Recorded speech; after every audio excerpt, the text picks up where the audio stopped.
स्वप्नात देखील वाटलं नव्हतं की हा दिवस आज माझ्या आयुष्यात येईल. तर आज आहे गुरुपौर्णिमा. तर मी तुम्हाला सांगेलच की आज काय झालं माझ्या बाबतीत. तर त्या अगोदर सकाळी लवकर उठून ना अंघोळ वगैरे करून देवाची पूजा करून घेतली. जिन्यामध्ये छान अशी छोटीशी रांगोळी काढली आणि त्यानंतर दिवाबत्ती वगैरे करून घेतली. आदल्या दिवशी बेसनाचे लाडू करून ठेवले होते आणि पूर्ण स्वयंपाक करून घेतला. कारण आज ना गुरुचरित्र पारायण माझी सांगता होती. तशीच गुरुपौर्णिमा देखील होती. तर स्वामींच्या आवडीचे जेवढे होतील ना तेवढे पदार्थ बनवण्याचा मी प्रयत्न केलेला आहे.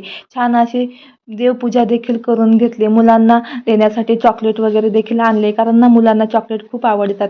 तर सर्वात प्रथम ना मी देवासाठी 4 ताटं करून घेतलं.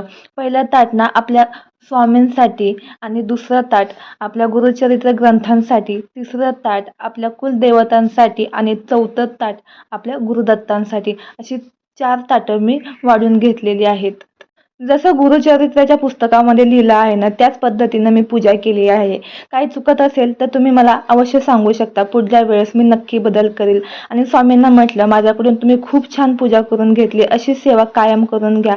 तेवढ्यात मुलं देखील आले होते. त्यांचे देखील पाय धुवून त्यांचं औक्षण करून घेतलं. अत्तर वगैरे त्यांना लावून घेतलं आणि त्यांना जेवायला वाढलं. मुलांना देखील ना जेवण खूप आवडलं. मनापासून ते जेवत होते.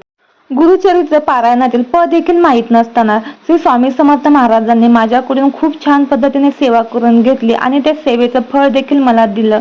तुम्ही बघू शकता माझ्या दिव्यामध्ये फुलवात तयार झालेली आहे.